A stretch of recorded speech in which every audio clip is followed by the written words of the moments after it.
Bismillah. Assalamualaikum warahmatullahi wabarakatuh. Alhamdulillahi rabbil alamin, wa bihi nasta'in wa ala umurid dunya waddin. Wassalatu wassalamu ala asyrafil anbiya'i wal mursalin, nabiyyina Muhammadin wa ala alihi wa ashabihi ajma'in. Ma'asyiral ikhwah, kita lanjutkan pembahasan kitab Riyadhus Shalihin karya Imam An-Nawawi rahimahullahu taala, yang dimana kita masih dalam bab al-mujahadah,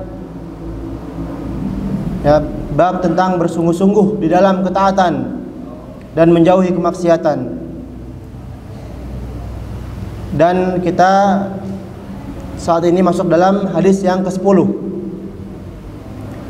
An Anas radhiyallahu anhu an Rasulillah sallallahu alaihi wasallam qala, ya, dari Anas bin Malik radhiyallahu anhu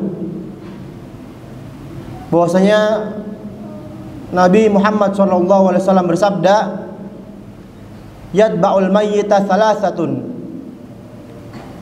Ada 3 hal yang mengikuti mayit saat masuk ke dalam kuburannya. Ahluhu wa maluhu wa amaluhu. Yang pertama, keluarganya. Yang kedua, hartanya. Dan yang ketiga, amalnya. Fayarji'u thnani wa yabqa wahid. Maka yang 2 pulang kembali, tidak menemaninya di kuburan. Wa yabqa wahid. Dan yang 1 tetap tinggal menemaninya di kuburan. Yarji'u ahluhu wa maluhu wa yabqa amaluhu. Maka kembalilah keluarganya dan juga hartanya, dan tetap tinggallah amalannya. Baik, ya. Ma'asyiral muslimin rahimani wa rahimakumullah. Hadis ini menjelaskan tentang hal yang akan mengikuti seseorang tatkala dikubur, ya. Dan hadis ini, ya, subhanallah, menjelaskan bagaimana kita hendaknya bersungguh-sungguh di dalam beramal soleh. Bagaimana kita bersungguh-sungguh di dalam mencari bekal kita di akhirat. Karena yang akan menemani kita di akhirat hanya amal soleh kita, ya. Sebagaimana hadis ini kita baca, ya, 3 hal yang mengikuti mayit ke dalam kuburan, yaitu keluarganya, harta bendanya, dan amalannya. Yang 2 kembali, ya, tidak akan mengikut ke kuburan. Yang tetap hanyalah 1, yaitu amal solehnya. Apabila kita mentadaburi hadis ini, ma'asyiral muslimin, maka kita bisa mengetahui pentingnya kita untuk memperbanyak amal soleh. Pentingnya kita bersungguh-sungguh di dalam memperbanyak amal soleh. Karena kita semua pasti akan meninggal, ya. Ana, antum, semuanya pasti akan meninggal. Allah berfirman, kullu nafsin dha'iqatul maut. Setiap yang berjiwa pasti akan merasakan kematian, ya. Dan mungkin kita di akhir-akhir ini mendengar kabar banyak, kita mendengar banyak kabar berita duka. Akhir-akhir ini banyak berita duka. Ada yang meninggal anaknya, ya. Ada yang meninggal bapaknya. Ada yang meninggal neneknya. Ada yang meninggal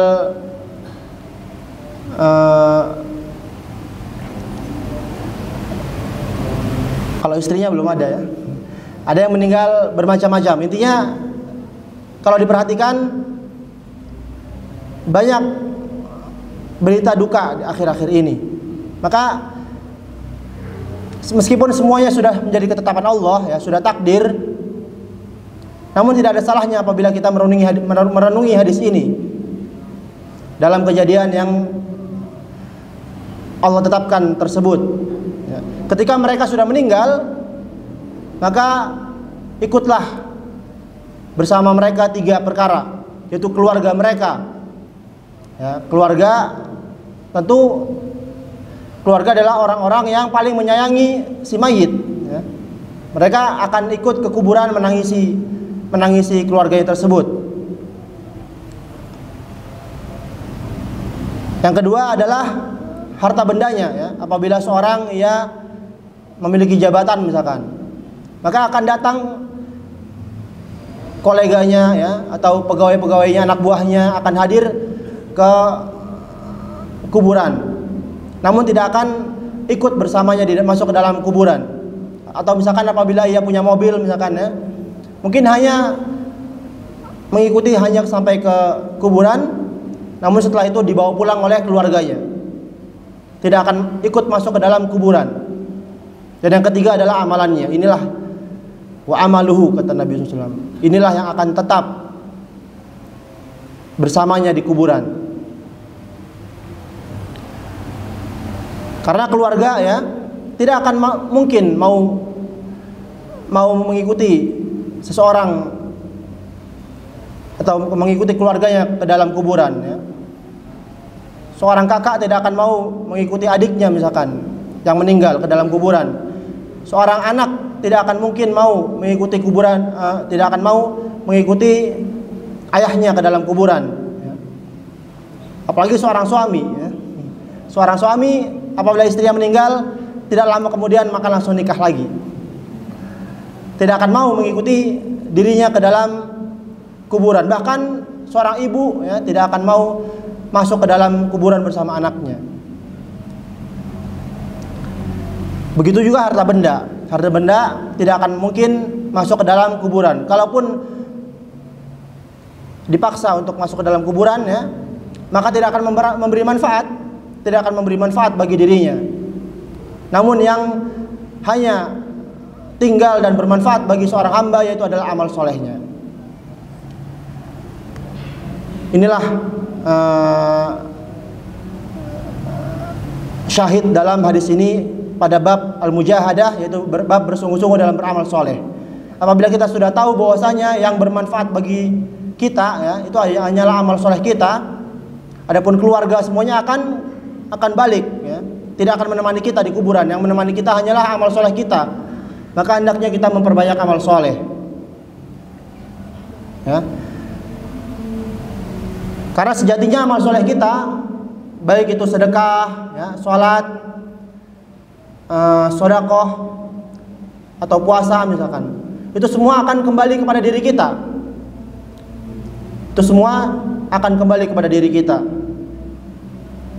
Oleh karena itu dalam sebuah hadis ya, disebutkan Rasulullah SAW menceritakan tentang kisah Munkar dan Nakir. Ketika Nabi SAW menceritakan kisah Munkar dan Nakir ya, sebelum didatangkan malaikat Munkar dan Nakir, maka akan ada seorang yang tampan, seorang laki-laki yang tampan. Apabila mayitnya laki-laki, maka didatangkan berupa laki-laki yang tampan. Maka kata si mayit, "Man anta?" Ya, siapa engkau? Maka kata laki-laki tersebut, "Ana amaluka sholih." Aku adalah amal solehmu. Ini menunjukkan pentingnya kita memperbanyak amal soleh. Kemudian dibukakan baginya pintu surga. Ya, disebutkan dalam riwayat, dalam hadisnya, lanjutan hadisnya, ketika ditunjukkan ada seorang laki-laki soleh, yaitu amal solehnya, kemudian ia bahagia dan dibukakan baginya pintu surga. Pintu surga dibentangkan baginya seperti jendela. Ya. Lalu ia bisa jelas memandang pintu surga di dalam kuburan tersebut. Lalu ia berkata, "Ya Rabbi, ya Rabbi, da'uni, akhbir ahli." Ya Rabbku, biarkan aku kembali ke dunia untuk mengabarkan keluargaku bahwa saya ternyata di sini lebih enak daripada di dunia. Maka kata Allah Azza wa Jalla, fayuqalu lahu, dikatakan kepada dirinya, uskun, uskun, Diam, tenang di sini ya. Istirahatlah, urqud. Istirahatlah di sini ya. Ini menunjukkan seorang yang beramal soleh ia akan berbahagia kelak di kuburan. Maka ya, ma'asyiral ikhwah, hadis ini menunjukkan tentang hendaknya kita bersungguh-sungguh di dalam beramal soleh, memperbanyak bekal kita agar kita mendapatkan banyak bekal di kuburan kelak. Dan apabila kita berbicara sedekah ya, amal soleh misalkan sedekah misalkan ya, uang yang kita taruh di lemari ya, uang yang kita taruh di brankas misalkan, atau yang kita taruh di ATM, itu tidak akan bermanfaat buat kita, tidak akan menemani kita di kuburan. Namun uang yang kita sedekahkan ya, itulah yang akan bermanfaat bagi diri kita. Itulah yang akan ikut menemani kita di akhirat kelak. Namun ya, kalau kita sudah tahu bahwasanya yang menemani kita hanyalah yang kita keluarkan di jalan Allah, namun kenapa kita masih berat terkadang? Masih berat untuk berinfak, bersedekah. Kita lebih mementingkan mengeluarkan uang dalam hal-hal yang tidak bermanfaat bagi akhirat kita. Ya.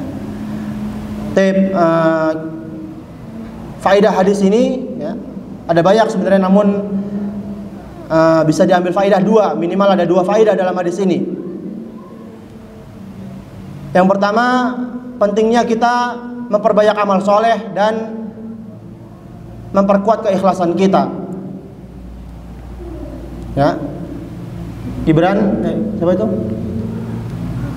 Khidmah. Yang khidmah itu siapa namanya? Faedah pertama apa tadi? Hendaknya kita memperbanyak amal soleh dan memperbanyak keikhlasan, memperkuat keikhlasan. Karena ya, kita tahu bahwa yang akan menemani kita hanyalah amal soleh kita. Namun apakah semua amal soleh kita bakal bermanfaat bagi kita? Kata Syekh Utsaimin tidak ya. Kelak yang akan menemani kita di akhirat, di kuburan, hanya amal soleh kita. Namun apakah semuanya bermanfaat? Tidak. Kata Syekh Utsaimin dalam penjelasan Kitab Tauhid ya.